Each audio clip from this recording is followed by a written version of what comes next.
Bible తెచ్చుకున్న వారందరూ కూడా బైబిల్ మీ చేతిలో పట్టుకొని నాతో పాటు చెప్పండి. దేవా, నీ లేఖనములు పరిశుద్ధమైనవి, జీవము గలది, శక్తి గలది. ఈ లేఖనం ద్వారా నాతో మాట్లాడు, నన్ను బలపరిచి, నన్ను శక్తిపరిచి, నన్ను సరిపరిచి, నన్ను పంపించు.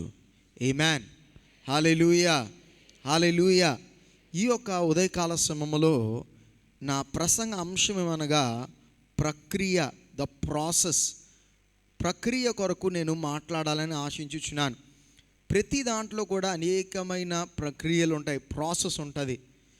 చాలాసార్లు మనకు కొన్ని ప్రక్రియలు చాలా విసుగుతనాన్ని కలిగించేదిగా ఉంటుంది. ఏదన్నా సర్టిఫికేట్ అప్లై చేసుకోవాలనుకోండి, మనం గవర్నమెంట్ ఆఫీస్కి వెళ్ళి ఏదైనా సర్టిఫికేట్ అప్లై చేసుకోవాలంటే దానికి ఒక ప్రక్రియ ఉంటుంది.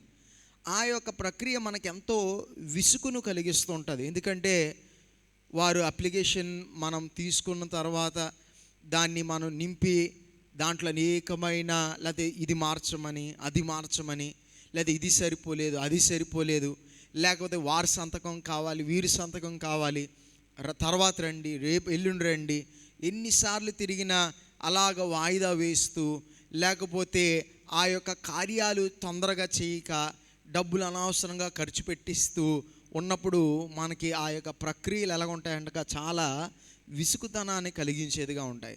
కాలేజీకి వెళ్తున్న వారు కానీ, యూనివర్సిటీకి వెళ్తున్న వారు కానీ, వారి యొక్క ఆఖరికి వారి డిగ్రీ అయిపోయిన తర్వాత కానీ, లేకపోతే ఏదైనా సర్టిఫికేట్ ఆ యొక్క కాలేజీ నుంచి, ఆ యూనివర్సిటీ నుంచి కావాలంటే ఆ ఆఫీస్కి ఈ ఆఫీస్కి తిరిగి ఆ డీడీలు ఈ డీడీలు తీసి వారి సంతకాలు వీరి సంతకాలు తీసుకొని వారు కావాలని తిప్పించుకున్నప్పుడు ఆ యొక్క ప్రక్రియలు ఎలా ఉంటాయి అనగా చాలా విసుగుతనాన్ని కలిగించేదిగా ఉంటుంది. గనక అనేకమైన సార్లు ఏదైనా చేయడానికి వెళ్ళినప్పుడు ఆ ప్రక్రియ ఏంటి అనేది మనం చూసి చాలాసార్లు ఈ ప్రాసెస్, ఈ ప్రక్రియలు బట్టి మనం ఏం చేస్తామనగా చాలా పనులకి చేయడానికి కూడా వెళ్ళం, చాలా కార్యాలు చేయడానికి కూడా మనం ఇష్టపడం. అనేకమైన సార్లు చాలామంది వ్యాపారం చేయాలని ఆశిస్తారు, కానీ వ్యాపారం చేసి మంచి ఆలోచన ఉంటుంది, సరే మేము కష్టపడతాము, కొంచెం డబ్బులు కూడా పెట్టుబడి పెడతాము, వెళ్తాం అనుకుంటారు. కానీ దాని చుట్టూ ఉన్న ప్రక్రియలు, ఆ తీసుకోవలసిన పర్మిషన్లు, ఆ యొక్క వ్యక్తులతో మాట్లాడవలసిన విషయాలు, తర్వాత నెలకి తీసుకోవాల్సిన మరలా పర్మిషన్లు, లైసెన్సులు, ఈ యొక్క అకౌంటింగ్ వర్క్లు, ఈ ప్రక్రియ అనేకులకి చాలా విసుగుతనముగా, చాలా ప్రయాసంగా, చాలా కష్టంగా అనిపించడం వలన వాళ్ళు ఏమనుకుంటారంటే నా వలన జరగదండి, నేను చేయలేను, ఇదంతా ఇది వదిలే అని ఆ వ్యాపారాలు వదిలేసిన వారు కూడా అనేకులు ఉన్నారు. కనుక ప్రక్రియ అనేది అది అనేకమైన సార్లు ప్రక్రియల కొరకు, ప్రాసెస్ కొరకు ఆలోచించినప్పుడు అది మనకెంతో విసుగుతనాన్ని కలిగించేదిగా, ఇబ్బందిగా, ప్రయాసానగా, సమయం తీసుకునేదిగా, మనకి ఒక విధమైన ఇన్కన్వీనియంట్గా, అసౌకర్యంగా తీర్చబడడం వల్ల మనకు ఒక ప్రాసెస్ ఉంది అంటే మనకు అది ఏమవుతుంది అనగా చాలా ఇబ్బందిగా తీర్చబడుతుంది. దాన్ని ఎలాగన్నా తప్పించుకోవడానికి ప్రయత్నం చేస్తూ ఉంటాం. ఈ యొక్క దినాన్న నా యొక్క అంశం ప్రక్రియ గనక ఈ యొక్క విషయాన్ని అర్థం చేసుకోవడానికి ఒక చిన్న ఉదాహరణ నేను చెప్తాను. ఒక దినాన్న ఒక ఒక చిన్న పిల్లవాడు, ఆ యొక్క చిన్న పిల్లవాడు వాడికి ఒక ఆశ కలిగింది. ఏం కలిగింది అనగా నేను ఒక మంచి అథ్లీట్ అవ్వాలి. తెలుగులో అథ్లీట్ని ఏమంటారు? క్రీడాకారుడిగా ఈ యొక్క పరుగు పందెంలో నేను ఉండాలి అనే ఒక ఆశతో వాడు ఏం చేశాడనగా వాడి యొక్క పట్టణములో ఒక చాలా మంచి ఒక పరుగు పందెములో అనేకమైన పెద్ద పెద్ద కాంపిటీషన్స్లో పార్టిసిపేట్ చేసి చాలా మంచి పేరు కలిగిన ఒక వ్యక్తి, అనుభవం కలిగిన ఒక వ్యక్తి. ఆయన ఆటలో అంతా రిటైర్ అయిపోయాడు, వయసులో ఉన్నాడు కనుక. ఇప్పుడు ఆయన వయసు అయిపోయింది కనుక అంట్లో కూడా రిటైర్ అయిపోయి ఆయన సాధారణంగా ఇంట్లో కాలం గడుపుతున్న వేళలో ఈ పిల్లవాడు వెళ్ళి ఏం చేస్తాడనగా ఆ వ్యక్తితో అంటాడు, సార్ నాకు ఇలాగా పరుగు పందెంలో ఇలాగా రన్నింగ్ రేస్ కాంపిటీషన్స్లో నేను ఉండాలి, నేను ఒక దినాన్న నేను ఒక మంచి మెడల్ సంపాదించేవాడుగా, భారతదేశాన్ని కొరకు నేను ఇతర దేశాలతో పోటీపడే రీతిగా ఇంటర్నేషనల్ లెవెల్లో ఒక క్రీడాకారుడిగా, ఒక పరుగు పందాల్లో నిలబడే ఒక వ్యక్తిగా నేను తీర్చబడాలి, మెడల్ పొందుకోవాలి, అదే నా ఆశయ. మీరు నాకు సహాయం చేస్తారా?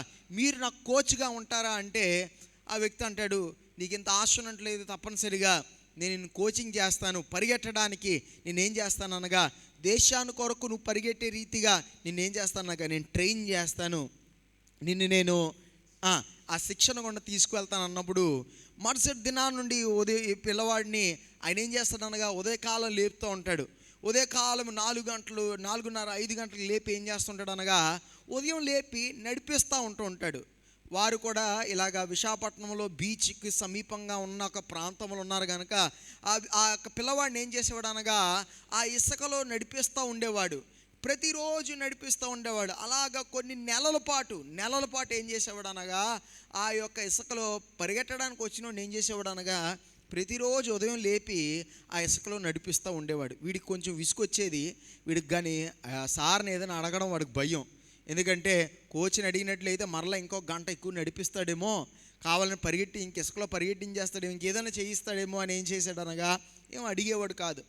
అలాగా అనేకమైన సంవత్సరాలు గతించిన తర్వాత ఒకానొక దినాన్న వాడు ఏం చేశాడు అనగా వాడు అనుకున్న, వాడు ఊహించిన, వాడు కల కన్న రీతిగా వాడు దేశాన్ని కొరకు గోల్డ్ మెడల్ సంపాదించిన వాడుగా తీర్చబడ్డాడు.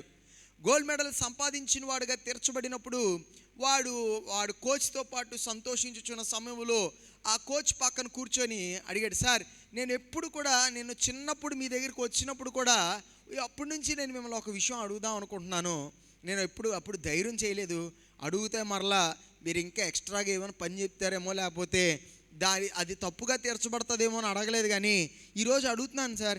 నేను మీ దగ్గరికి ఆ ప్రాయంలో పరిగెట్టాలి అనే ఆశతో నేను వచ్చినప్పుడు, నేను పరుగు పందెంలో ఉండాలి, నేను పరుగు పందెంలో పరిగెట్టాలి అనే ఆశతో మీ దగ్గరికి వస్తే మీరు నన్ను ఏంటండి ప్రతిరోజు ఉదయం లేపి ఒక 3 నెలల పాటు కేవలం నడిపించారు, ఆ ఇసుకలో ఎందుకండి నడిపించారు?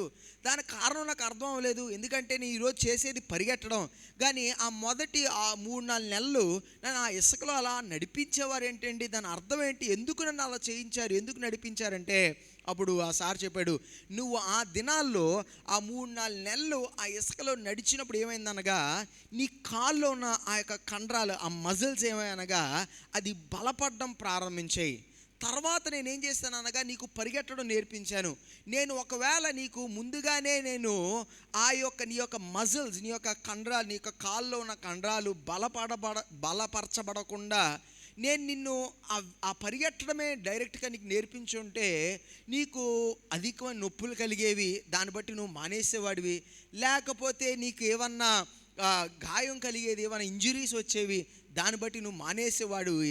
నేను నిన్ను ఎందుకు ఆ దినాలు నడిపించానంటే నీ కాలు ఏమవ్వాలనగా బలపరచబడి నువ్వు పరిగెట్టాలనుకున్న రీతిగా నువ్వేం చేయాలనగా ఒక దినం పరిగెట్టడానికి నీకేం కావాలనగా ఆ సామర్థ్యం కలిగిన వాడుగా తీర్చబడ్డానికి ఆ ప్రక్రియ గుండా నేను తీసుకువెళ్ళానని ఆ యొక్క కోచ్ ఏం చేస్తాడనగా ఆ యొక్క వ్యక్తికి ఆ విషయాన్ని తెలియజేస్తాడు. ఈ యొక్క దినమున దేవుడు మన ఎడల అనేకమైన ఉద్దేశములు దేవుడు కలిగి ఉన్నాడనే సత్యాన్ని నేను అనుకుంటున్నాను. ఈరోజు ఇక్కడ కూడి వచ్చిన ప్రతి వ్యక్తి కూడా సత్యాన్ని గ్రహిస్తున్నాడు. చిన్నపిల్లల్ని ఇక్కడ కూర్చున్న చిన్నపిల్లల్ని అడిగినా వారు కూడా చెప్తారు, దేవుడికి నా ఎడల చాలా ఉద్దేశాలు ఉన్నాయి, నా ఎడల దేవుడికి గొప్ప ఉద్దేశాలు ఉన్నాయి, గొప్ప ఆలోచనలు ఉన్నాయి. 1 కొరింథీయులు 2:9 చూద్దాం. దేవుని యొక్క విధానములు ఎలాగున్నాయి, మన ఎడల దేవుని యొక్క ఆలోచనలు ఎలాగున్నాయి చూద్దాం. 1 కొరింథీయులు 2:9 మనం చదువుదాం. ఇందును గూర్చి దేవుడు తన్ను ప్రేమించు వారి కొరకు ఏవి సిద్ధపరచెనో అవి కంటికి కనబడలేదు, చెవికి వినబడలేదు, మనుష్య హృదయమునకు గోచరము కాలేదు అని వ్రాయబడి ఉన్నది.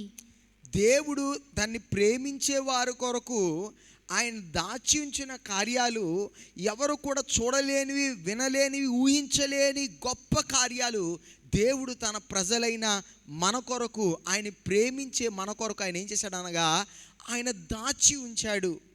అది మనందరం కూడా విశ్వసిస్తున్నాం. దేవుని యొక్క ఉద్దేశములు గొప్పవని మనందరం కూడా విశ్వసిస్తున్నాం. నేను అనుకోవట్లేదు ఇక్కడ కూడి వచ్చిన ఒక్కరు కూడా ఏంటి దేవుడికి నా ఎడల పెద్ద ఉద్దేశం ఏమి లేదండి అని ఎవరు కూడా అనుకోవట్లేదు అనుకుంటున్నాను. ఒకవేళ మీలో ఎవరైనా అలాంటి ఒక ఆలోచనతో ఉన్నట్లయితే, నా ఎడల దేవుడికి ఏం ఆలోచన ఉండడానికి అవకాశం ఉంటుందండి అనే ఆలోచన మీకు ఉన్నట్లయితే, మీ యొక్క సామర్థ్యాన్ని బట్టి కాదు, మీ శక్తి బట్టి కాదు, మీ చదువు బట్టి కాదు, మీ హోదా బట్టి కాదు, ఆయన ఐశ్వర్యం బట్టి మిమ్మల్ని దీవిస్తాడు. ఆయన ఐశ్వర్యం చొప్పున ఆయన మీ జీవితంలో కార్యాలు జరిగిస్తాడు గనక మీ ఎడల ఆయనకి గొప్ప ఉద్దేశములు ఉన్నాయనే సత్యాన్ని ఈ ఉదయకాల సమయంలో గ్రహించాలని ప్రభు పేరట కోరుతున్నాను. అయితే దేవునికి మన ఎడల గొప్ప ఉద్దేశములు ఉన్నాయి, గొప్ప ఆలోచనలు ఉన్నాయి. కానీ అది మన జీవితంలో నెరవేర్చడానికి, ఆ యొక్క ఆశీర్వాదాలు మనం పొందుకోవడానికి, ఆ సామర్థ్యం కలిగిన వారై మనం తీర్చబడాలి అంటే ఆయన ఏం చేయాలనగా ఒక ప్రక్రియ గుండా మనల్ని ఏం చేయాలనగా తీసుకువెళ్ళాలి. ఆ ప్రాసెస్ గుండా, ఆ ప్రక్రియ గుండా మనం తీసుకువెళ్ళినప్పుడు ఏమవుతామనగా ఆయన మన కొరకు దాచి ఉంచిన ఆశీర్వాదములు పొందడానికి, లేకపోతే సామర్థ్యం కలిగిన వారే మనం తీర్చబడగలుగుతాం. ఆయన మనల్ని ఆ యొక్క ప్రక్రియ గుండా తీసుకువెళ్ళకపోతే, ఆ ప్రాసెస్ గుండా తీసుకువెళ్ళకపోతే, మనం ఎలా ఉన్నామో అలాగ మనల్ని వదిలేసి మనం ఉన్న స్థితిలో దేవుడు తన ఉద్దేశాలు మన జీవితంలో నెరవేర్చడానికి దేవుడు సిద్ధపడితే, ఆ ఆశీర్వాదాలు మనకి వేదనకరంగా, దుఃఖకరంగా, ప్రయాసకరంగాను, ఇతరులకి నష్టకరంగాను, దేవుని యొక్క రాజ్యానికి, దేవుని యొక్క నామానికి అవమానకరంగా తీర్చబడ్డానికి అధిక శాతము అవకాశములు ఉన్నాయి. గనక దేవుడి యొక్క ఉద్దేశం ఎప్పుడు కూడా మనకి నాశనాన్ని కలిగించడానికి, దుఃఖాన్ని కలిగించడానికి కాదు, కానీ ఆయన మనకిచ్చుచున్న ఆశీర్వాదాలు మనం పరిపూర్ణంగా, సంపూర్ణంగా అనుభవించిన వారే మనం తీర్చబడ్డానికి దేవుడు ఏం చేస్తాడనగా మనల్ని ఒక ప్రాసెస్ గుండా, ఆ ప్రక్రియ గుండా ఏం చేస్తాడనగా ఆయన మనల్ని తీసుకువెళ్తూ ఉంటాడు. ప్రక్రియ గుండా తీసుకువెళ్ళినప్పుడు ఆ యొక్క ప్రాసెస్ ఎప్పుడు కూడా అనేకమైన సార్లు ఎలా ఉండదు అనగా అనుకూలంగా ఉండదు. అదంత సులభంగా ఉండేదైతే కాదు, ఎంతో కష్టంగా ఉంటుంది కొన్నిసార్లు. ఎందుకనగా ఈ యొక్క ప్రాసెస్, ఈ ప్రక్రియ గుండా ఎందుకు తీసుకువెళ్తున్నాడు అనగా మనము ఆయన ఇవ్వబోతున్న ఆశీర్వాదాలు మన జీవితంలో పొందుకోవడానికి మన జీవితంలో కొన్ని మార్పులు చేయబడాలి, విధానాల వ్యత్యాసం రావాలి.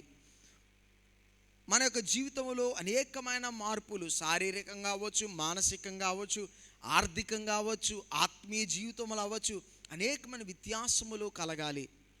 ఈ వ్యత్యాసములు కలగడానికి మనము ఆ యొక్క ప్రక్రియ గుండా వెళ్ళినప్పుడు మాత్రమే అదేమవుతుందనగా ఆ వ్యత్యాసాలు జరగడం ప్రారంభిస్తాయి. మనం ఎప్పుడైతే దేవుని యొక్క మాటకు, అధికారానికి లోబడి, దేవుని యొక్క నడిపింపుకు లోబడి ఆయన ప్రక్రియ గుండా మనల్ని తీసుకువెళ్తుండగా ప్రయాసంగా ఉండదని కాదు, కష్టంగా ఉండదని కాదు, దుఃఖం రాదని కాదు, అనుమానాలు రావని కాదు, ప్రశ్నలు రావని కాదు, కానీ వాటిని బట్టి మనం ఆగిపోకుండా విశ్వాసముతో మనం ముందుకు కొనసాగలిగినట్లయితే దేవుడు మన కొరకు ఏర్పరిచిన ప్రతి ఆశీర్వాదములను తప్పనిసరిగా మన యొక్క జీవితాల్లో మనం అనుభవించి తీరుతాము. విశ్వాసం కలిగిన వారు ఒకసారి గట్టిగా హల్లెలూయా చెప్తారా? హల్లెలూయా, హల్లెలూయా. అయితే ఈ యొక్క ప్రక్రియ గుండా దేవుడు మనం తీసుకువెళ్ళడానికి, ఈ యొక్క ఆశీర్వాదములు మనం అనుభవించడానికి ఒక చాలా ప్రాముఖ్యమైన ఒక ఇంగ్రీడియంట్, చాలా ప్రాముఖ్యమైన ఒక పదార్థం ఏంటంటే మనందరికీ బాగా తెలుసు. మార్కు సువార్త 9వ అధ్యాయము 23వ వచనము. చాలా ప్రాముఖ్యమైన ఒక ఇంగ్రీడియంట్, చాలా ప్రాముఖ్యమైన ఒక పదార్థం. అదేంటో చదువుదాం. మార్కు సువార్త 9:23వ వచనము చదవండి. పడద్రోయును అందుకు యేసు, నమ్ముట నీ వలనైతే నమ్మువానికి సమస్తము సాధ్యమే. యేసు ప్రభు వారు అన్నారు, సమస్తము ఎవరికి సాధ్యం అనగా నమ్మువాడికి, క్రీస్తు యేసునందు విశ్వాసం ఉంచు వారికి సమస్తము సాధ్యమే. ఎవరికేంటి సమస్తం సాధ్యం? నమ్మువాడికి, విశ్వాసం కలిగిన వాడికి సమస్తం ఏమంట సాధ్యం. దేవుని యొక్క ఆశీర్వాదాలు, దేవుని యొక్క దీవెనలు మన జీవితంలో మనం పొందుకోవడానికి ఈ యొక్క ప్రక్రియ గుండా దేవుడు మనం తీసుకువెళ్తాడు. ఎందుకు తీసుకువెళ్తాడు అనగా మనం విశ్వాసములో అభివృద్ధి చెందిన వారై తీర్చబడాలి. ఎందుకంటే దేవుని యొక్క కార్యాలు మన జీవితంలో మనం అనుభవించడానికి చాలా ప్రాముఖ్యంగా, అతి ప్రాముఖ్యంగా కావాల్సింది ఏమనగా ఆయన యందు మనం విశ్వాసం కలిగి, ఆయన మాటల యందు విశ్వాసం కలిగిన వారై తీర్చబడ్డాం. దేవుని యొక్క వాక్యం తెలియడం ఒక విషయం అయితే, దేవుని యొక్క మాటలు అర్థం కావడం ఒక విషయం అయితే, దేవుని యొక్క మాట యందు, ఆయన యొక్క కార్యాలందు విశ్వసించడం అనేది చాలా వ్యత్యాసమైన కార్యము. నాకు తెలిసింది అంటే నేను విశ్వాసం ఉంచినట్లు కాదు. దేవుడు లోకాన్ని సృష్టించాడు తెలియడం ఒకటి, నిజముగా దేవుడు లోకాన్ని సృష్టించాడని విశ్వసించడం అది వేరే ఒకటి. యేసు ప్రభువు వారు ఈ లోకములో పుట్టారు అని నమ్మడము, అది తెలుసుకోవడము, చారిత్రాత్మకముగా దాన్ని గ్రహించడము అది వేరే విషయము. దాని యందు విశ్వసించడం అనేది అది పరిపూర్ణమైన వ్యత్యాసమైన విషయము. గనక అనేకమైన సార్లు మనం చాలా విషయాలు తెలుసు, అనేక విషయాలు మనం అర్థం చేసుకుంటున్నాం, కానీ అక్కడతో సరిపోలేదు. మనం ఏం చేయాలనగా విశ్వసించు వారే తీర్చబడాలి. దేవుడు ప్రక్రియల గుండా తీసుకువెళ్తున్నప్పుడు, ఒక ప్రాసెస్ గుండా దేవుడు తీసుకువెళ్తున్నప్పుడు మన విశ్వాసం ఏమవుతుందనగా అది అభివృద్ధి చెందుతుంది, మన విశ్వాసము వర్ధిల్లుతుంది, మన విశ్వాసము అది పరిశోధన చేయబడుతుంది, మన విశ్వాసం అనేది అది బలపరచబడుతుంది. ఆ విశ్వాసం లేకుండా మన జీవితంలో ఏ కార్యము కూడా మనం ఏం చేయాలనగా మనం అనుభవించడానికి సాధ్యం కాదు. విశ్వాసం ఎక్కడ ఉండాలి అంటే మన మాటల్లో పాటల్లో కాదు, సరిపోదు. ఆ విశ్వాసం ఎక్కడ ఉండాలనగా మన ఆలోచనలో ఉండాలి. ఈ దినాన ఒకసారి మీ ఆలోచనలు పరిశోధన చేసుకోండి. నిజంగా అనేకమైన సార్లు పాటలు పాడుతున్నాం, నీ యేసయ్యందు విశ్వసించుతున్నాం అని చెప్తున్నాం, దేవుడు కార్యాలు చేసి మనకు తెలుసు, ఎర్ర సముద్రాన్ని పాయలు చేశాడనా, బండలో నీళ్ళు ఇచ్చాడనా, లేకపోతే గుడ్డి వారికి చూపించాడన్నా, మరణంలో వాళ్ళు లేపాడన్నా, వారి జీవితంలో కార్యాలు చేశాడు, వీరి జీవితంలో కార్యాలు చేశాడు, ఇవన్నీ మనకు తెలుసు.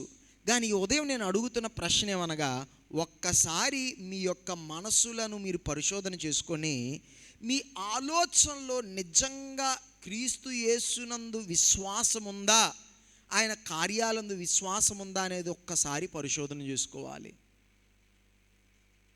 మనము ప్రతిరోజు ఎక్కువగా ఎవరితో మాట్లాడతాం తెలుసా అండి? ఎక్కువగా ఎవరితో మాట్లాడతాం తెలుసా? మనతో మనం. చాలామంది ఆ ఉత్తరాన్ని ఇచ్చారు, వెరీ గుడ్. కనుక చాలామంది చెప్పారు, మనతో మనం ఏం చేస్తామనగా అధికంగా మాట్లాడుతూ ఉంటాం.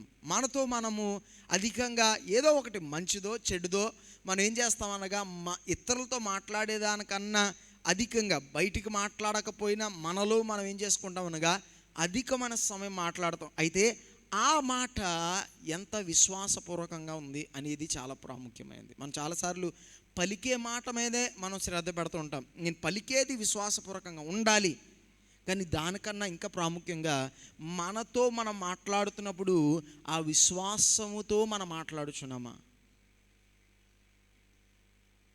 మన పరిస్థితుల కొరకు మనం ఆలోచించుచున్నప్పుడు, నా పరిస్థితి ఏంటి, నేను ఎప్పుడు బాగుపడను, లేకపోతే నా పరిస్థితి అంతే, నా జీవితం ఎంతే, నా వల్ల కాదు, మనలో మనం అనుకున్న, లేకపోతే దేవుడు సహాయం చేస్తాడు, దేవుడి వల్ల సాధ్యం, దేవుడికి అసాధ్యం ఏదీ లేదు, దేవుడు వాగ్దానం చేశాడు, దేవుడు నడిపిస్తాడు అనే ఆ యొక్క విశ్వాసం ఎక్కడ? మన యొక్క హృదయం, మన యొక్క ఆలోచనలో, మన యొక్క తలంపుల్లో ఆ విశ్వాసం ఉందా? అనేకమైన క్రైస్తవులు మాటల్లో చెప్పినప్పుడు అవునండి నాకు విశ్వాసం ఉందని, పాటల్లో ఉన్నప్పుడు విశ్వాసం ఉంది, కానీ వ్యక్తిగతంగా ఇంట్లో ఆ వంట వండుతున్నప్పుడు కానీ, ఇల్లు శుభ్రం చేస్తున్నప్పుడు కానీ, పని చేసుకుంటున్నప్పుడు కానీ, బండి నడుపుతున్నప్పుడు కానీ, ఏదైనా కార్యాలు చేసుకుంటున్నప్పుడు కానీ, ఏదైనా పని చేసి పడిపోయినప్పుడు, ఓడిపోయినప్పుడు, పతనం అయిపోయినప్పుడు మనసులో ఉన్న ఆలోచనలు మాత్రం ఎలా లేవనగా విశ్వాసపూర్వకంగా లేవు. నేనేం చేయలేను, నా వల్ల కుదరదు, నాకు తెలుసు ఎప్పుడు జరగదని, నేను అనుకున్నాను జరగదని, ఇది నా వల్ల చేతకాయనేది కాదు, మా ఇంట్లో ఎవడు చేయలేడు, ఇది నా పిల్లల వల్ల జరిగేది అయితే కాదు, మా పరిస్థితి ఇప్పుడు ఎంతే. నీలో ఉన్న మాట ఎలా తెరచబడాలనగా విశ్వాసపూర్వకంగా తెరచబడాలి. నీలో ఉన్న మాట విశ్వాసపూర్వకంగా తెరచబడాలి. నీ యొక్క ఊహలు, నీ యొక్క ఆలోచనలు ఎలా తెరచబడాలనగా విశ్వాసపూర్వకంగా తెరచబడాలి. అనేకమైన కార్యాల కొరకు ఊహిస్తూ ఉంటాం, ఆలోచిస్తూ ఉంటాం. అనేకమైన కార్యాలకు మనం వెళ్తుండగా మనం ఏం చేస్తూ ఉంటాం అనగా ఈ కార్యం ఇలా జరగచ్చేమో, అలా జరగచ్చేమో, ఇలాగ అవ్వచ్చేమో, అనేకమైన సినారియోస్, అనేకమైన పరిస్థితులు మన యొక్క మనసులో పరిగెడుతూ ఉంటాయి. ఇలా జరగచ్చేమో, లేకపోతే ఇలా అవుతుందేమో, ఇలా అంటారేమో, అలా అంటారేమో, ఇలా జరుగుతుందేమో, సంతకం పెడతారేమో, లేకపోతే వారు కుదరదని చెప్పేస్తారేమో, నష్టపోతానేమో. ఇది మన ఆలోచనలు ఏం కలగాలనగా విశ్వాసం కలిగిన వారే తెరచబడాలి. ఈ ఉదయము మనము దీన్ని పరిశోధన చేసుకోవాలి. మనతో మనం మాట్లాడుతున్నప్పుడు దాంట్లో విశ్వాసం ఉన్నదా? మన ఆలోచనలు, మన యొక్క ఉద్దేశం, మన యొక్క ఊహల్లో, తలంపుల్లో ఆ విశ్వాసం ఉన్నదా అని ఏం చేయాలనగా పరిశోధన చేసుకోవాలి. ఆఖరిగా మన మాటలో ఏం చేయాలనగా విశ్వాసం ఉండాలి. మన మాట పలుకుతుండగా, మనం మాట్లాడుతున్న మాటలో ఏం ఉండాలనగా విశ్వాసం ఉండాలి. చాలాసార్లు ఆదివారము లేకపోతే కూడికలో చాలా విశ్వాసంగా మాట్లాడుతూ ఉంటాం. అసాధ్యమైనది ఏమీ లేదని చెప్తూ ఉంటాం. దేవునికి సమస్తం సాధ్యం అని చెప్తూ ఉంటాం. కానీ మన ఇంట్లోకి వెళ్ళి మనం మాట్లాడినప్పుడు, బిడ్డలతో మాట్లాడినప్పుడు, కుటుంబస్తుతో మాట్లాడినప్పుడు, నీ వలన జరగదురా, నీ వలన చేత కాదురా, మనం చేయలేము, మన వల్ల కుదరదు, ఇది మన వల్ల ఎప్పుడు చేత అయ్యేది కాదు, మన పరిస్థితి ఎప్పుడు ఎంతే, లేకపోతే మనకి ఇలాంటి జబ్బులే వస్తూ ఉంటాయి, మన స్థితి ఎప్పుడు ఇలాగే ఉంటూ ఉంటుంది, అనేకమైన నిరుత్సాహకరమైన లేకపోతే అవిశ్వాసమైన మాటలు పలుకుతున్నామా? లేకపోతే మన మాటను విశ్వాసపూర్వకమైన మాటలను మనం ఏం చేస్తున్నాము? పలికేవారుగా తీర్చబడుతున్నామని ఏం చేయాలనగా ఈ దినాన పరిశోధన చేసుకుని వారే తీర్చబడాలి. నీతో నువ్వు ఎలా మాట్లాడుతున్నావో పరిశోధన చేసుకో. నీ యొక్క ఊహలు, ఆలోచనలు ఎలా ఉన్నాయో పరిశోధన చేసుకో. నీ మాటలు ఎలా ఉన్నాయో ఏం చేసుకోవాలనగా పరిశోధన చేసుకో. అది విశ్వాసపూర్వకంగా తీర్చబడాలి. అప్పుడు ఎప్పుడైతే, చాలా జాగ్రత్త వినాలి, ఎప్పుడైతే మన యొక్క ఆలోచనలు, మన యొక్క మాటలు విశ్వాసపూర్వకంగా తీర్చబడతాయో అప్పుడు ఏమవుతుంది అనగా దేవుని యొక్క ఘనమైన కార్యాలు మన మధ్యన జరగడం ప్రారంభిస్తాయి. ప్రైజ్ ది లార్డ్, హల్లెలూయా. దావీదు గొలియాతు యొక్క కథ మనందరికీ తెలుసు కదా.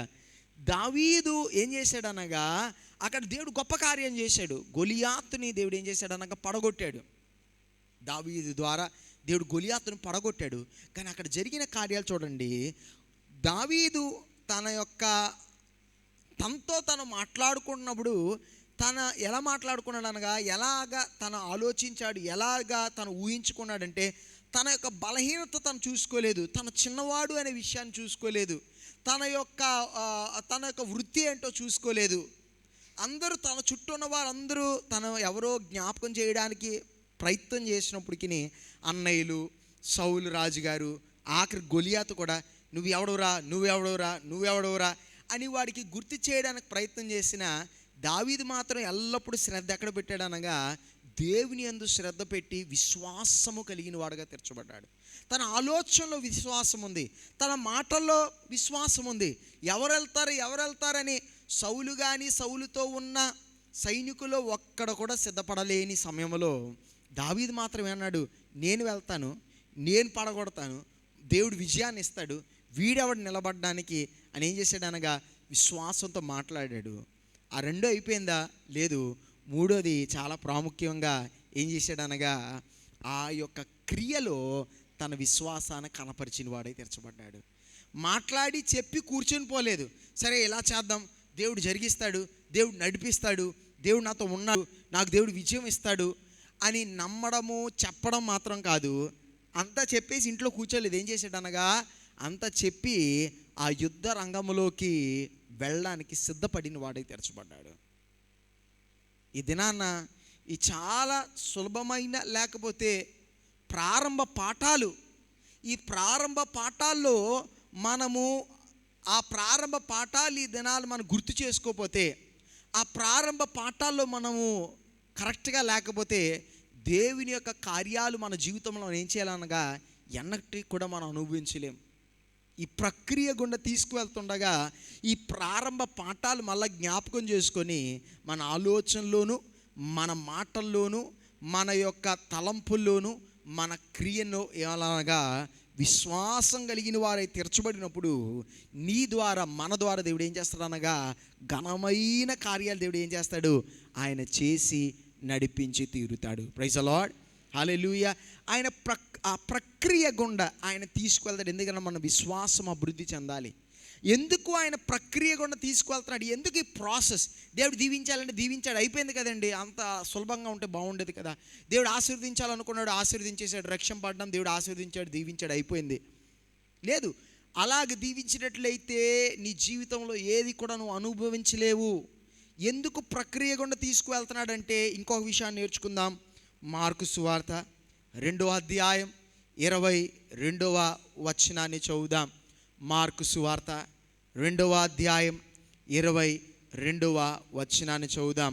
ఎవడును పాత తిత్తులలో క్రొత్త ద్రాక్షారసము పోయడు, పోసిన ఎడల ద్రాక్షారసము ఆ తిత్తులను పిగుల్చును, రసమును తిత్తులను చెడును. చూడండి, వారు ద్రాక్షారసాన్ని తిత్తుల్లో ఒక బ్యాగ్ లాగా ఉన్న ఆ యొక్క సంచులు ఏం చేసేవారనగా దాన్ని వారు బాటిల్స్ కాదు, మనకి ఈరోజు ఉన్న బాటిల్స్ లా కాదు, వారి తిత్తులు అనగా దేంతో చేసేవారు అనగా ఈ యొక్క చర్మంతో, ఈ యొక్క జంతువుల యొక్క చర్మంతో ఏం చేసేవారు అనగా ఈ యొక్క తిత్తులు వారు తయారు చేసేవారు. అయితే ఈ కొత్త యొక్క తిత్తు అది కొత్త చర్మంతో లేకపోతే ఫ్రెష్గా అది చేయబడినప్పుడు అది ఎలాగుంటుంది అనగా చాలా టైట్గా ఉంటుంది. దాంట్లో ఒకవేళ అది వాడినప్పుడు దాంట్లో కొత్త ద్రాక్షారసం, కొత్త తిత్తులో కొత్త ద్రాక్షారసం వారు పోసినప్పుడు ఈ ద్రాక్షారసము అది ఫర్మెంట్ అయినప్పుడు అదేమవుతుంది అనగా అది పులిసి అది పొంగడం ప్రారంభించినప్పుడు దాంతోపాటు ఏమవుతుంది అనగా ఈ తిత్తు కూడా ఏమవుతుంది అనగా ఎక్స్పాండ్ అవుతుంది. అది కూడా ఏమవుతుంది అనగా సాగుతుంది, అది సాగుతుంది. అయితే ఇప్పుడు ఇందాక మనం చదివాం వచనంలో దేవుని యొక్క వాక్యం మనకు దేవుడు ఒక ఉదాహరణ, యేసుప్రభువు ఒక ఉదాహరణ ఇచ్చారు. అనగా పాత తిత్తులో, అంటే పాత తిత్తు అంటే దాంట్లో గుణం ఏంటి? పాత తిత్తు ఆల్రెడీ ఏమైపోయింది? సాగిపోయింది. పాత తిత్తులో క్రొత్త ద్రాక్షారసాన్ని పోస్తే క్రొత్త ద్రాక్షారసం పొంగినప్పుడు లేకపోతే అది పులిసినప్పుడు అదేమవుతుంది అనగా ఈ తిత్తు ఆల్రెడీ మ్యాక్సిమం ఎంత అవ్వగలుగుతుందో అంతగా అది సాగింది గనక మరలా సాగడానికి ప్రయత్నం చేస్తే ఏమవుతుంది అనగా అది పగిలిపోతుంది, ద్రాక్షారసం పోతుంది, తిత్తు కూడా పోతుంది. గనక క్రొత్త ద్రాక్షారసం పొయ్యాలంటే ఎక్కడ పొయ్యాలి? క్రొత్త తిత్తులోనే పోయాలి. అందుకే దేవుడు ఏం చేస్తాడు అనగా మనల్ని ప్రక్రియ గుండా తీసుకువెళ్తాడు, మనల్ని కొత్త తిత్తులుగా మార్చడానికి. మన యొక్క పాత ఆలోచన విధానాల్లో, మన పాత ఉద్దేశములో, మన పాత తలంపుల్లో దేవుడు మనల్ని క్రొత్త రీతిగా వాడుకోలేడు.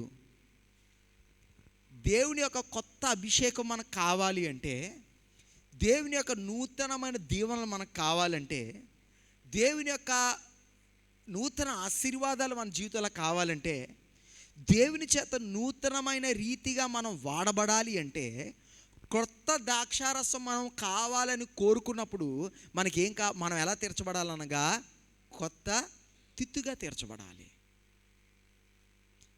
మనం ఏమనుకుంటామంటే నేను ఎలాగున్నానో అలాగే నేను ఆల్రెడీ క్రైస్తవునే కదండి, నేను ఆల్రెడీ రక్షింపబడ్డాను కదండి, నాకు ఆల్రెడీ ప్రార్థన చేయడం వచ్చండి, ఉపవాసం చేయడం వచ్చండి, నేను దేవుని సన్నిధిలో ఎదుగుతున్నాను కదండి, ఇంకా ఏంటి, ఇంకా ఏం కావాలంటే మనం అడుగుతుంది ఏంటి? క్రొత్త ద్రాక్షారసం. నాకు తెలిసి ఎవరు కూడా పాత దాంతో సంతృప్తి పడేవారు ఎవరూ లేరు. దేవుడు మనలో పెట్టిన ఆ విధానం ఏంటంటే మనకి ఇప్పుడు కొత్తది కావాలి. అది ఆత్మీయ విషయంలోకి వచ్చినప్పుడు చాలా మంచిది. మనం కొత్తగా దేవుని చేత వాడబడాలి, కొత్తగా దేవుని కార్యాలు అనుభవించాలి, కొత్తగా దేవుని యొక్క శక్తిని అనుభవించాలి. మనం నూతనంగా దేవుని చేత దీవింపబడాలి, నూతనంగా రీతిగా మన కుటుంబం దేవుని చేత నడిపింపబడాలి. క్రొత్తది కావాలంటే మన పాతదితో ఉంటే సరిపో. నీ పాత ఆలోచన మారాలి, పాత ఉద్దేశం మారాలి. చాలాసార్లు నేను ఎంతేనండి, నేను ఇలాగే ఉంటాను, చేస్తే చేయండి లేకపోతే మానేయండి. కానీ దేవుని యొక్క కార్యాలు మనం ఇలాగే ఉంటామంటే జరిగేది కాదు. మనం ఏం చేయాలనగా ఆ ప్రాసెస్, ఆ ప్రక్రియ గుండా మనం వెళ్తున్నప్పుడు ఆయన ఏం చేస్తాడనగా మనల్ని ఆయన నూతన పరుస్తాడు. మన మాటలు మారుతాయి, మన విధానం మారుతుంది, మన ఉద్దేశం మారుతుంది, మన ఆలోచనలు మారుతాయి, మనం డబ్బుల కొరకు ఆలోచించే విధానం మారుతుంది, మనము ఇతరుల కొరకు ఆలోచించే విధానం మారుతుంది.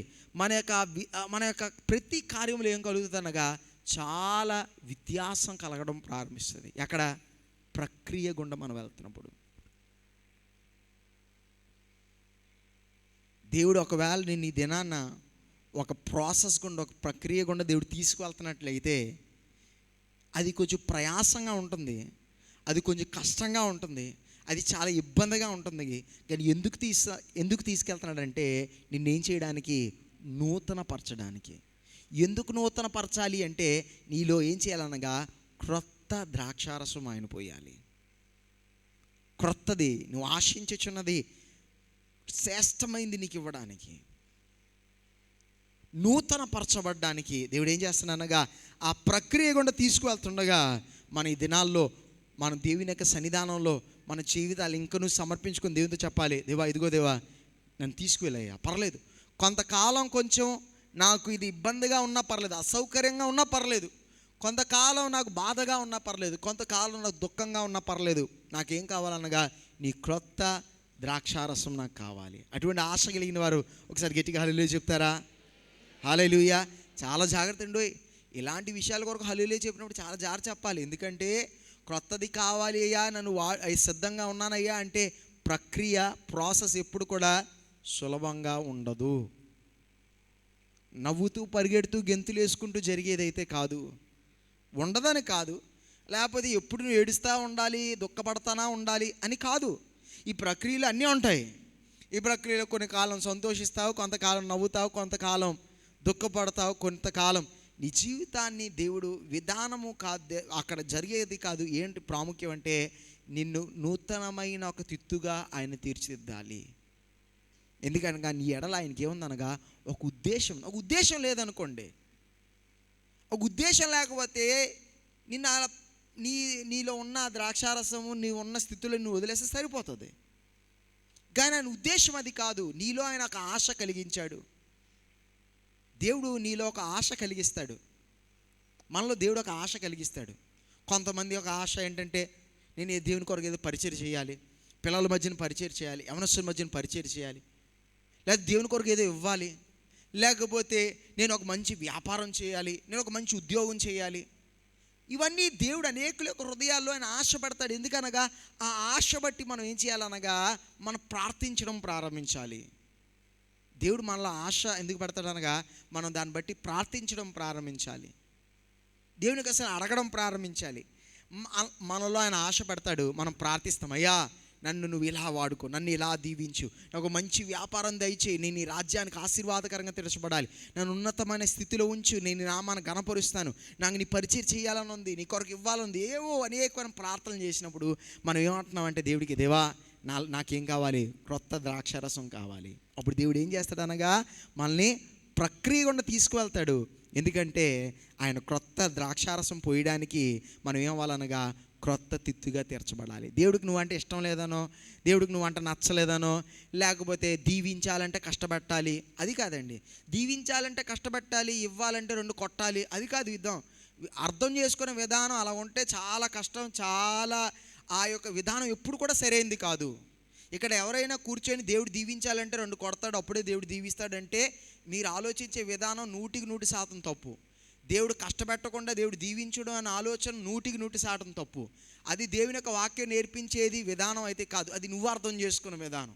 కానీ సత్యం ఏంటంటే దేవుడు ఆ ప్రక్రియ గుండా తీసుకువెళ్తున్నాడు. కష్టపెట్టాలి, దుఃఖపెట్టాలి, ఏడిపించాలి, గిల్లాలి, లేకపోతే రక్తం కార్చాలి, అది కాదు శ్రద్ధ.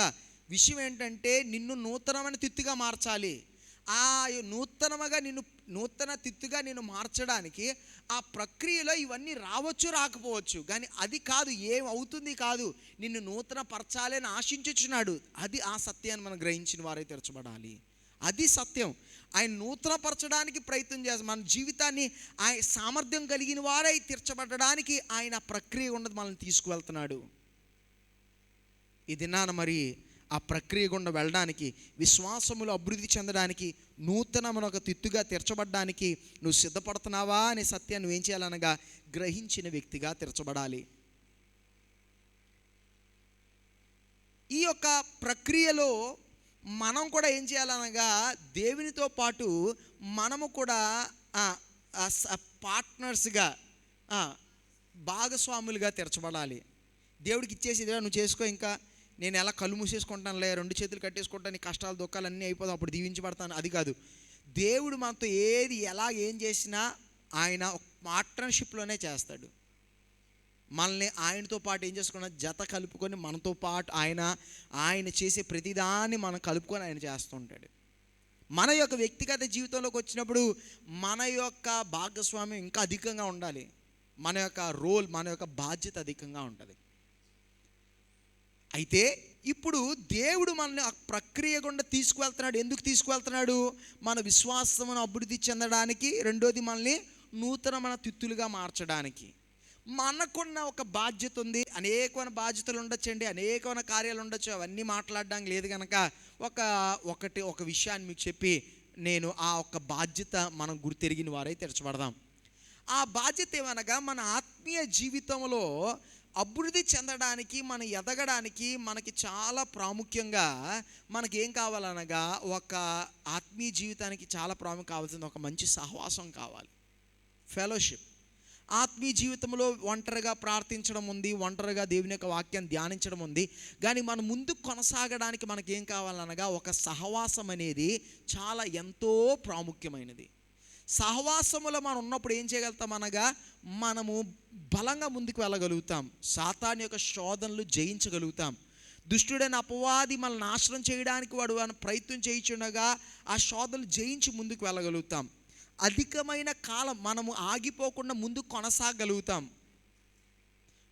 మనము ఆ యొక్క సహవాసం అనేది చాలా ప్రాముఖ్యమైనది కనుక ఆ సహవాసం ఎంత ప్రాముఖ్యమైనదో మనము ఏం చేయాలనగా ఆ సహవాసం ఎడల అదే రీతిగా శ్రద్ధ కలిగిన వారై తీర్చబడాలి.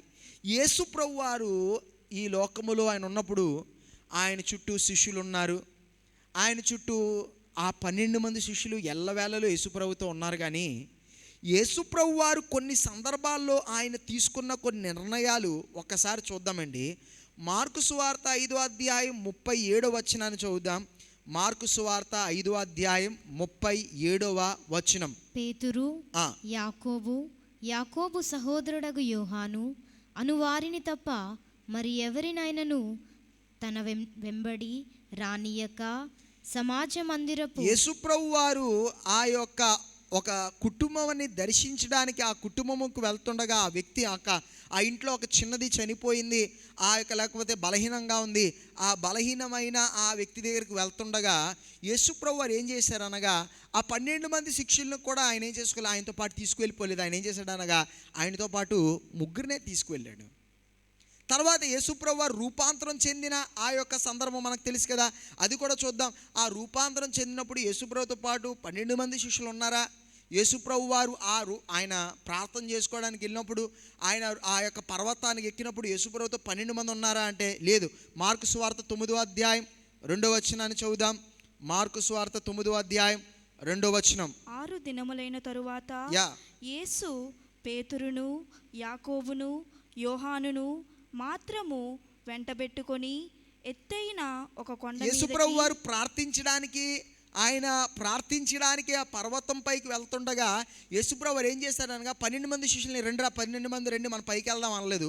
ఆ 12 మందిలో ఏం చేశారనగా 3 ఆయన ఎంచుకొని వారిని ఏం చేశాడనగా ఆయన ప్రార్థన చేసే స్థలానికి ఆయన ఏం చేశాడనగా ఆయన తీసుకువెళ్ళాడు.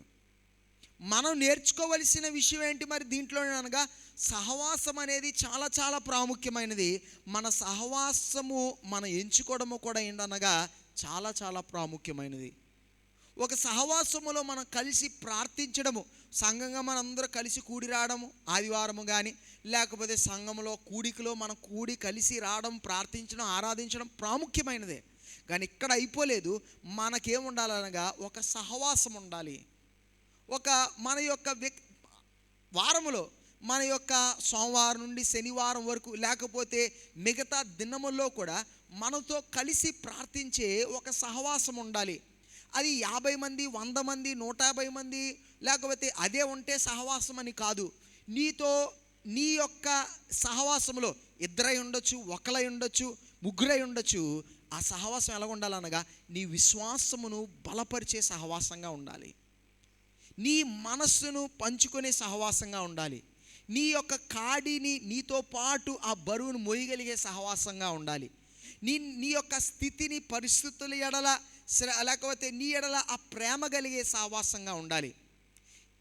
ఊరికినే ఏదో కొంత కలిసి ప్రార్థన చేస్తాం, లేకపోతే ఊరికినే లేకపోతే మాకు ఇంత నాకు సహవాసం కావాలి కనుక నేను ఊరికినే ఏరుకొని వచ్చేస్తాను, లేకపోతే ఊరికి అందరితో కలిసి చేస్తానంటే అది మళ్ళా గుంపుగా తీర్చబడుతుందే. కానీ మనకు కావాల్సింది ఏమనగా ఒక నిజమైన మన భారమును పంచుకొని మన కొరకు ప్రార్థన చేసి మన యొక్క దర్శనాన్ని అర్థం చేసుకునే ఆ సహవాసం అనేది ప్రతి వ్యక్తి యొక్క జీవితంలో ప్రాముఖ్యం. అది యవనస్తులై ఉండొచ్చు, లేకపోతే పురుషులై ఉండొచ్చు, స్త్రీలై ఉండొచ్చు. వ్యక్తిగతంగా ఆత్మీయ జీవితంలో వెళ్ళగలిగేది కొంచెం దూరం వరకే. ఒకవేళ ఇక్కడ కూడి వచ్చిన వారు ఎవరైనా వ్యక్తిగతంగా ఒంటరిగా ఆత్మీయ జీవితంలో పరిగెడదాం అనుకున్నారా, వెళ్ళగలుగుతారు, కానీ కొంత దూరం వరకే వెళ్ళగలుగుతారు, దాన్ని మించి వెళ్ళలేరు. ఎందుకు అంటే మరి బైబిల్ గ్రంథంలో దేవుడు పెట్టిన ఒక ప్రిన్సిపల్, ఒక సూత్రం, ఒక సిద్ధాంతం అది. 2-3 నా నామములో కూడి రామన్నాడు. ఆయన ఈ లోకములో మీరు ఏకుబించి ప్రార్థన చేసినప్పుడు ఆయన కార్యాలు జరిగిస్తా అన్నాడు. ఆయన సేవకు ఆయన పంపించినప్పుడు, ఆయన యేసుప్రభు వారు ఈ లోకములోకి వచ్చినప్పుడు ఆయన పరిచర్యలో కూడా ఆయన ఇతరులను తీసుకొని ఆయన ఏం చేస్తాడనగా పరిచర్యలోకి వెళ్ళాడు. ఆయన పంపించినప్పుడు కూడా ఇద్దరిద్దరుగా పంపించాడు. అది దైవ విధానం, దైవ ప్రణాళిక, దైవ ఉద్దేశము, దేవుడు మనలో పెట్టిన విధానం. మనం ఎంత అనుకున్నా, మనం ఎంత ఆలోచించినా మనం ఒక్కరిగా వెళ్ళగలిగే దూరం కొంచెమే. ఒక్కడగా నువ్వు చేయగలిగేది నిజంగా ఈ ఉదయకాల సత్యాన్ని గ్రహించండి. ఒకవేళ మీలో ఎవరైనా మీ ఆత్మీయ జీవితం ఎడాలని నిజంగా శ్రద్ధ కలిగి మీ ఆత్మీయ జీవితంలో మీరు ఎదగాలి అనే ఆశ మీకు ఉంటే, మీరు ఒంటరిగా ఇంతవరకు ప్రయత్నం చేస్తున్నట్లయితే ఆ ప్రయత్నము మిమ్మల్ని కొంచెం దూరం వరకే తీసుకెళ్ళగలుగుతుంది. మంచిది, ఒంటరిగా ప్రార్థించాలి, వాక్యాన్ని చదవాలి, ధ్యానించాలి, కానీ అది సరిపోదు. నువ్వు ఎదగడానికి నీకేం కావాలనగా సహవాసం కావాలి. నేను సహవాసం అన్నప్పుడు నీ సంఘంలో ఉన్న వాళ్ళందరినీ కావాలి, లేకపోతే 50 మంది 30-40 మంది కావాలని కాదు. నీకు కనీసం ఒక్కరితో అన్నా, కనీసం ఇద్దరితో అన్నా, ఒక 2-3 నీకు ఒక మంచి సహవాసం కావాలి. ఎలాంటి సహవాసం ఎంచుకోవాలి, ఎలాంటి వ్యక్తులు ఎంచుకోవాలనగా నీ యొక్క భారంను మోయగలవారు, నీ కాడి నీతో పాటు మోయగలిగేవారు, నీ ఎడల నిన్ను నిజంగా ప్రేమించేవారు, నీ కొరకు నీతో పాటు ప్రార్థించగలిగేవారు.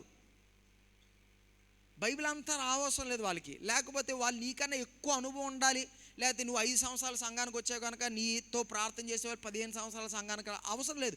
మేబీ నిన్న మొన్న సంఘానికి వచ్చిన వారే ఉండొచ్చు, కానీ వారు నీతో కలిసి నీ భారాన్ని వారు మోయగలుగుతారేమో, లేకపోతే నీతో నీ దర్శనాన్ని వారు ఏం చేయగలుగుతారు, వారు నీ దర్శనంతో పాటు వారు ఏకూపించగలుగుతారేమో, లేకపోతే నీ ఎడల ప్రేమ కలిగిన వారుగా ఉన్నారేమో, నీతో కలిసి ప్రార్థించడానికి ఇష్టపడేవారుగా ఉన్నారేమో, నీతో పాటు సమయాన్ని గడపడానికి ఇష్టపడేవారుగా ఉన్నారేమో, నీ ఆత్మీయ జీవితాన్ని బలపరిచేవారుగా ఉన్నారేమో, నేను ఆత్మీయంగా స్థిరపరిచేవారుగా తీర్చబడతారేమో, నేను ప్రోత్సహించేవారుగా తీర్చబడతారేమో.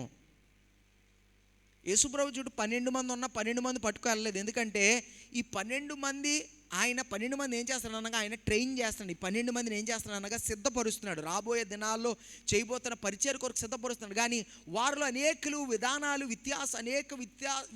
కార్యాలు వ్యత్యాసములు ఉన్నవారు ఉన్నారు.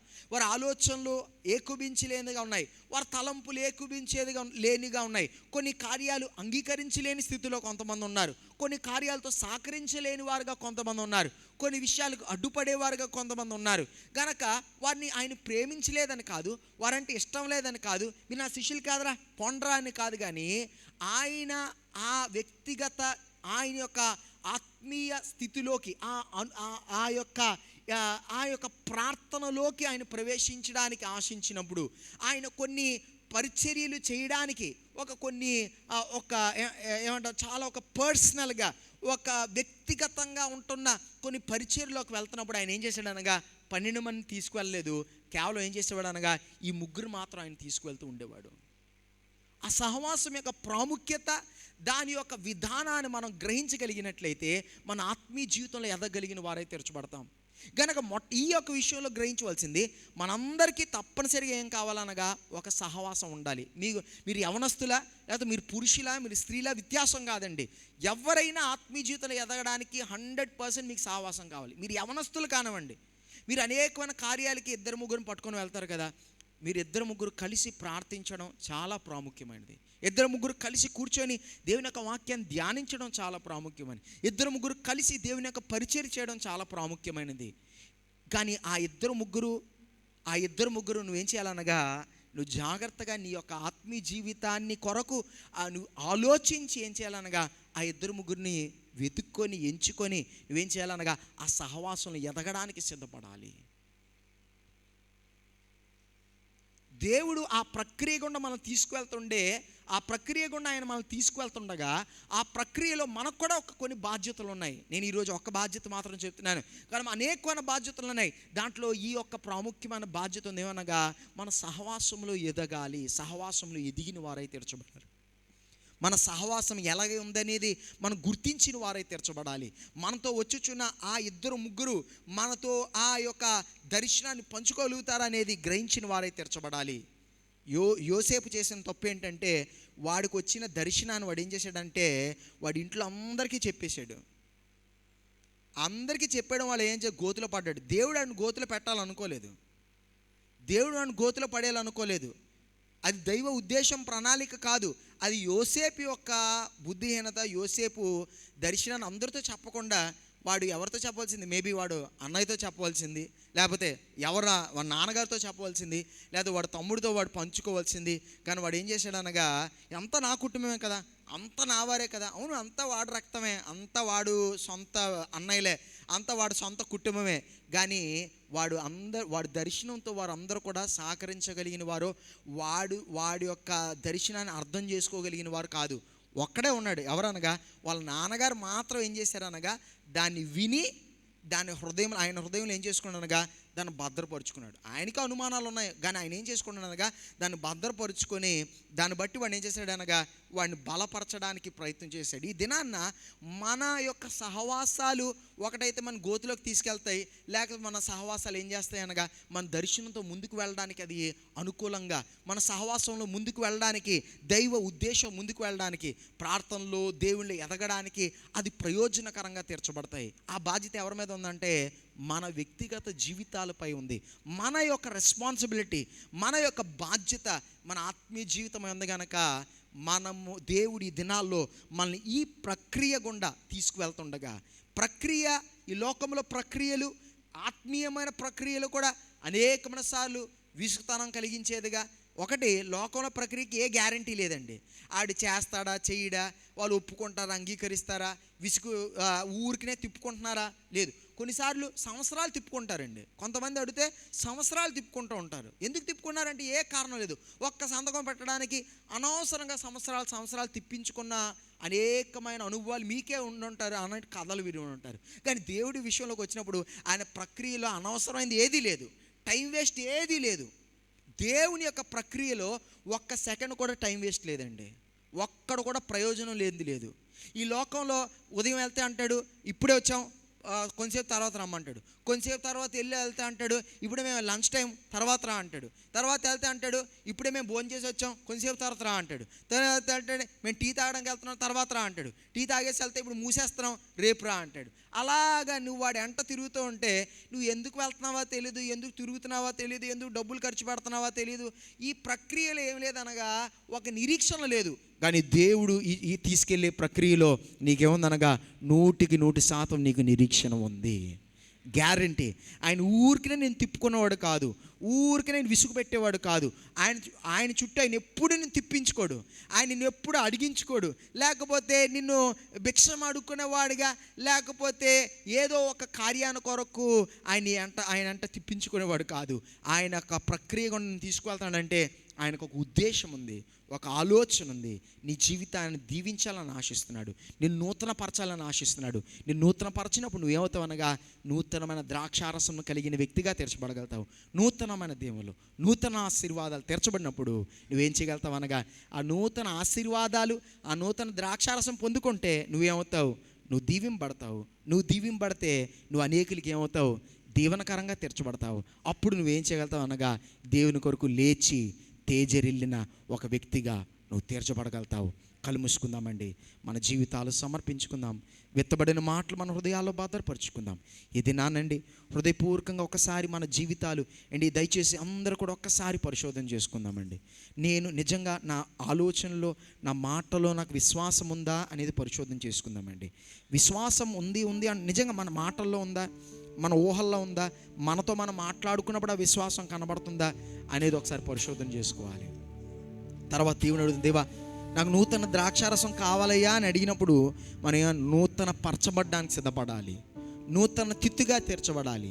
ఇదేనా నా పరిశుద్ధాత్మ దేవునికి మన జీవితాన్ని సమర్పించుకొని చెప్తామా, పరిశుద్ధాత్మ దేవా నూతన పరిచయ, ఇదిగో నేను సిద్ధంగా ఉన్నాను అని చెప్పగలుగుతావా? అయ్యా తండ్రి, ఇదేనా మా ముందు పెట్టిన నీ అమూల్యమైన మాటలు బట్టి నీకు వందనాలు. నీ మాటలు మా హృదయంలో ఫలింపచేయండి. నిన్ను ప్రేమించి నీ సన్నిధానంలో అడుగుపెట్టిన ప్రతి వ్యక్తిని, వారి కుటుంబాల్ని మీరు దీవించి ఆశీర్వదించి నడిపించండి. వారి చదువులు, ఉద్యోగములు, వ్యాపారములు, చేతి వృత్తులను అభివృద్ధిపరచండి. ముఖ్యంగా ఈ దినాల్లో పిల్లలు తండ్రి వారి ఎగ్జామ్స్ కొరకు వారు ప్రిపేర్ అవుతుండగా పరలోక జ్ఞానం దయచేయండి. బలహీనులుగా ఉన్నవారు ఉన్నారు, హాస్పిటల్లో గృహాల్లో కాలం గడుపుతున్న వారు ఉన్నారు. వారిని ధైర్యపరచండి, సమాధానపరిచి నడిపించండి. కృతజ్ఞత అర్పణలు, కానుకలు, దశంభాగములు అర్పించుచున్న ప్రతి హస్తాన్ని దీవించండి. వారు మీకు ఇస్తుండగా దాన్ని మీరు అంగీకరించి నూరంతులుగా ఆశీర్వాదాలు వారిపై, వారి కుటుంబాలపై, వారి ఉద్యోగాలపై, వారి వ్యాపారాలపై కుమ్మరించి నడిపించండి. ఈ వారమంతా నీ నెమ్మది, నీ సమాధానం మా జీవితాలు అనుగ్రహించమని ప్రభు యేసుక్రీస్తు నామమున అడుగుచున్నాము మా పరమ తండ్రి. ఆమేన్. హల్లెలూయా, హల్లెలూయా. దయచేసి